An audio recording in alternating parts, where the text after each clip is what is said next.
E aí galerinha, tudo bem com vocês? Aqui é o professor Danilo de História, espero que estejam todos bem. Hoje nós vamos fazer a correção lá do último capítulo do livro 1A.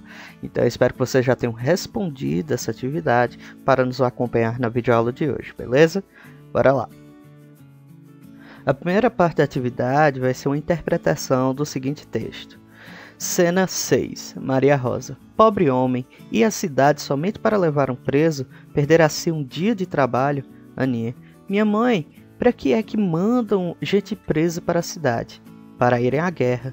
Coitados, não se dá maior injustiça. Manuel João está todos os dias vestindo a farda. Ora para levar presos, ora para dar nos quilombos, é um nunca acaba. Mas meu pai para que vai?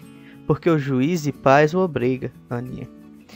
Ora, ele podia ficar em casa, e se o juiz de paz cá viesse buscá-lo, não tinha mais que ir iscar a jiboia e a boca negra.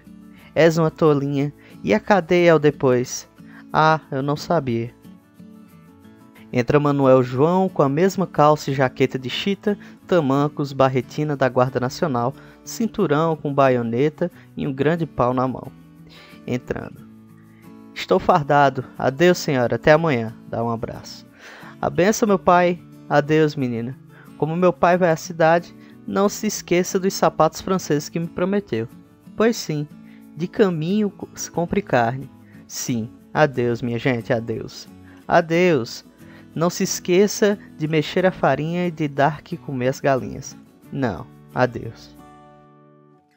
Então, a partir do texto, letra A, identifique uma possível relação entre o mundo rural e urbano. Bem, essa questão aí ela é um pouco delicada, né? Ela é um pouco difícil, mas a partir do diálogo, galera, é possível identificar que a família vive num ambiente rural, principalmente quando fala lá sobre alimentar os animais, que é apresentado como um lugar mais tranquilo que a área urbana. Já a família percebe a cidade como um ambiente literalmente hostil, de mera prestação de serviços a terceiros, como o juiz de paz ou mesmo os deveres da guerra, lá quando o pai ele é convocado para servir a Guarda Nacional.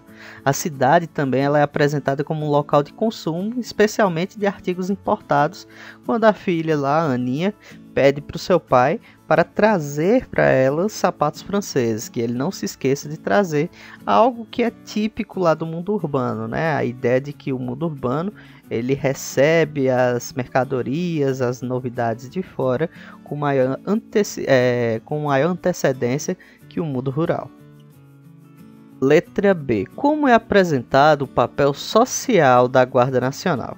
Bem, pessoal, parece, né? Tem assim, eu acho que tem umas 3 frases lá que é a filha e com a mãe, do diálogo da filha e da mãe, que anunciam qual é o papel da Guarda Nacional.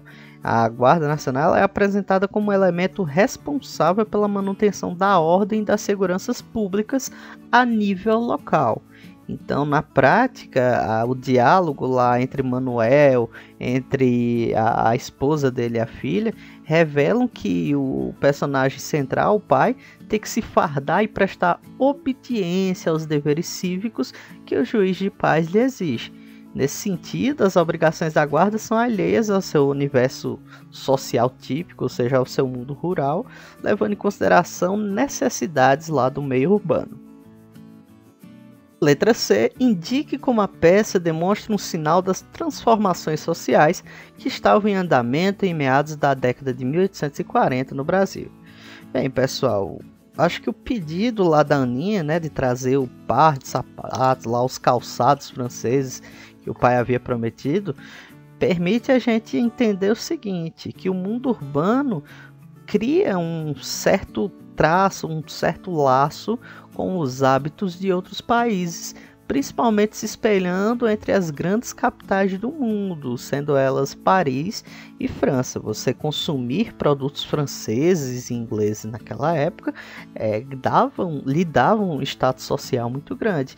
A noção de moda, de tendência, de comportamento, de hábitos que se espelhavam nessas civilizações que eram entendidas como civilizações superiores, garantiria também que a pessoa que estivesse portando esses artigos ou demonstrando essa postura fosse considerado uma pessoa sofisticada, uma pessoa que estava ali em volta dos hábitos mais civis, mais civilizados, mais avançados que se existia no mundo. Já a primeira questão da segunda atividade fala o seguinte: o primeiro recenseamento geral do Império foi realizado em 1872. Nos recenseamentos parciais anteriores, não se perguntavam sobre a cor da população. O censo de 1872, ao inserir essa informação, indica uma mudança orientada por um entendimento do conceito de raça que ancorava a cor em um suporte pretensamente mais rígido. Com a crise da escravidão e do regime monárquico, que levou ao enfraquecimento dos pilares da distinção social, a cor e a raça tornavam-se necessárias. Então, diante do texto, a partir do enunciado, podemos concluir que há um uso político na maneira de classificar a população, já que, letra A, o conceito de raça permitia classificar a população a partir de um critério mais objetivo do que a cor, garantindo mais exatidão nas informações, o que era necessário em um momento de avanço das ciências naturais no Brasil. Não, pessoal, esse recenseamento, levando em consideração essa pergunta sobre a raça, queria muito mais, né? Queria saber lá, construir uma base de dados sobre a população brasileira, no que tange se sua maioria era negra, era branca, era parda, era indígena, era estrangeira, o que mais tarde iria alimentar lá o processo de embranquecimento da nossa nação. Letra B. No final do Império, o enfraquecimento dos pilares da distinção social era causado pelo fim da escravidão. Nesse contexto, a pergunta sobre a raça da população, o censo permitiria a elaboração de políticas públicas visando a inclusão social dos ex-escravos. É quase uma piada, né, galera? Os ex-escravos nunca tiveram nenhum tipo de política social visando a sua inclusão na sociedade brasileira. Muito pelo contrário, os negros que já eram escravos, que já eram marginalizados, que eram excluídos da sociedade antes, após o fim da escravidão no Brasil, e isso vai apenas se aprofundar. Eles não eram mais escravos, eles não eram mais mercadorias, mas também não eram respeitados, não tiveram nenhum tipo de indenização, de fato, que pudesse ressarcir eles de toda a experiência escravocrata que viveram. Letra C. A introdução do conceito de raça no censo devia-se a uma concepção cada vez mais difundida após 1870, que propunha a organização e o governo da sociedade a partir de critérios objetivos e científicos, o que levaria a uma maior igualdade social. Também não, pessoal. Infelizmente, essa noção de criar objetivos e traçar uma política séria, pautada nos mais avançados inventos e descobertas científicas, não tinha nada a ver com a necessidade e o objetivo de criar uma igualdade social. Muito pelo contrário, aprofundava, distanciava cada vez mais as classes sociais, tanto fora quanto aqui dentro do Brasil. Letra D. No final do Império, a associação entre a cor da pele e o conceito de raça criava um novo critério de exclusão social, capaz de substituir as formas de distinção que eram próprias da sociedade escravista e monárquica em crise. Essa letra D aí está mais do que certa, né, pessoal? Está exata, bem objetiva. O conceito de raça acabava hierarquizando a população brasileira através da sua cor, através da sua origem. Então, basicamente, se você era negro, você já era colocado automaticamente em um patamar inferior do descendente do branco europeu, visto como superior, inclusive que alimenta o racismo dentro do Brasil até hoje. Então essa questão aí seria a letra D. Questão 2. Observe a imagem a seguir. Aí temos a estátua de Pedro II à frente de um prédio pegando fogo, literalmente em chamas. E pelo formato do prédio ali, eu acredito que seja o Museu Nacional que pegou fogo recentemente. A fotografia posiciona em primeiro plano a estátua de Dom Pedro II diante do incêndio do Museu Nacional ocorrido em 2 de setembro de 2018. Pesquise a importância dos museus e faça o que se pede. Identifique duas relações possíveis entre o conceito de memória e história.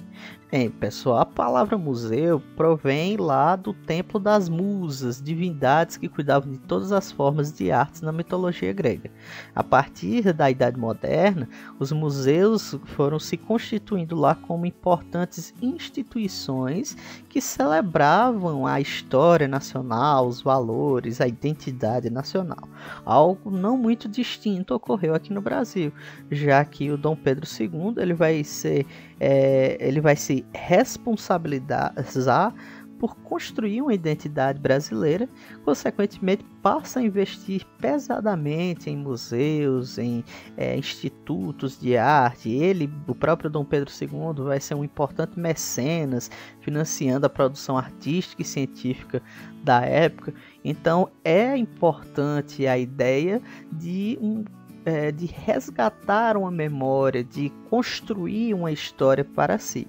E quando eu falo construir, é de fato você ordenar os fatos e os sentidos do que aconteceu de acordo com as necessidades que o país precisava naquela época.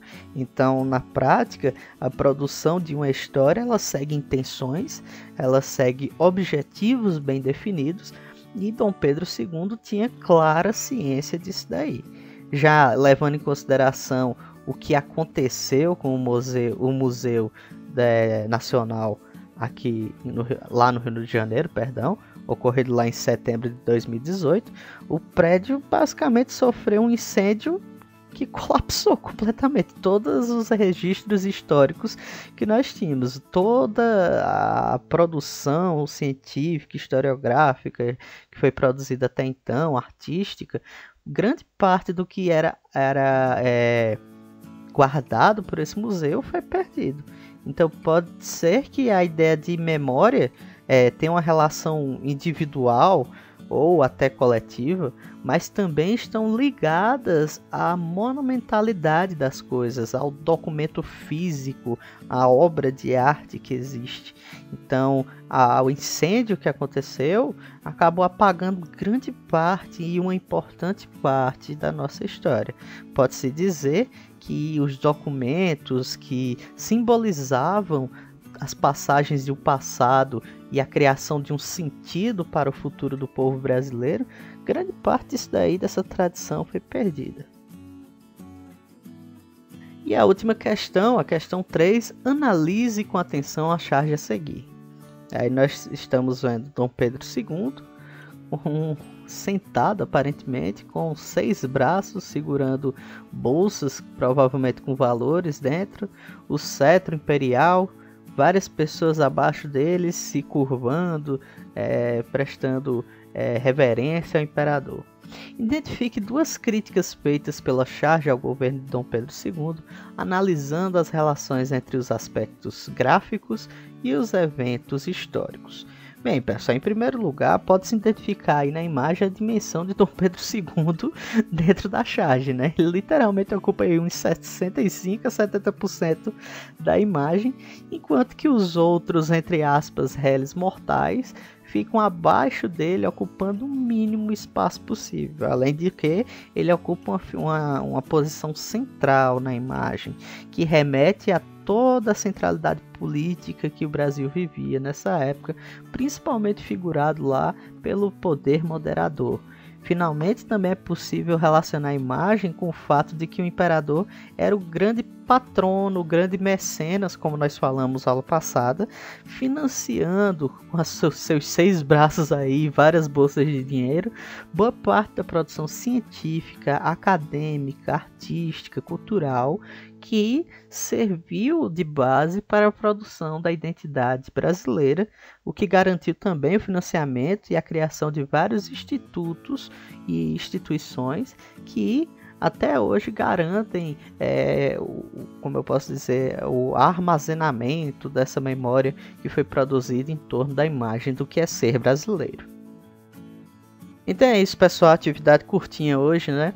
Espero que vocês tenham gostado da videoaula. Qualquer dúvida que ainda tenha surgido sobre as questões, deixa um comentário, não deixa de comentar, não quero que essa dúvida persista não, tá certo? E para a próxima aula, eu quero que vocês façam a leitura do capítulo 1, lá iniciando o livro 1B, beleza? Desejo a todos um grande abraço, uma ótima semana a todos e até mais.